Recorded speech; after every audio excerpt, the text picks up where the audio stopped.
ముసలైపోయింది, ఇంకా మాకీ కుక్క వద్దు అని కొంతమంది అడవిలో వదిలేశారు ఒక కుక్కని. ఆ కుక్కని దూరం నుంచి పులి చూసి, ఆహా ఇదేదో కొత్త టైప్ కుక్కలా ఉంది, నేను వెళ్లి దీన్ని తినేస్తాను అని స్ట్రాటజిక్గా మెల్లగా ఆ కుక్క వైపు నడుస్తోంది.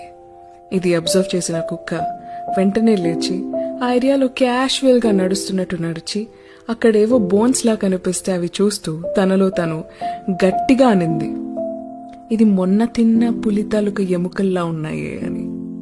ఇది విన్న పులి భయపడి వెనక్కి తిరిగి వెళ్లిపోయింది.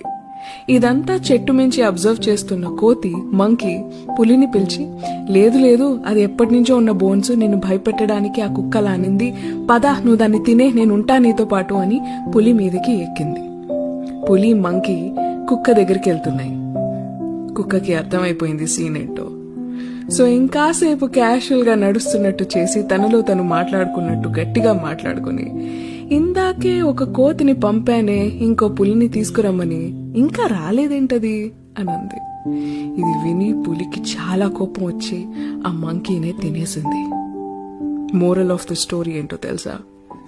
లైఫ్ మనల్ని ఎంతైనా బ్యాడ్ సిచ్యువేషన్ లో పడేయచ్చు, కానీ నీ సర్వైవల్ ఎప్పుడూ నీ చేతుల్లోనే ఉంటుంది.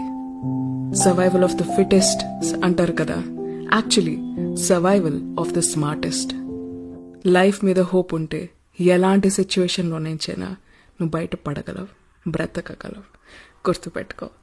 చిన్న కథ నచ్చిందా?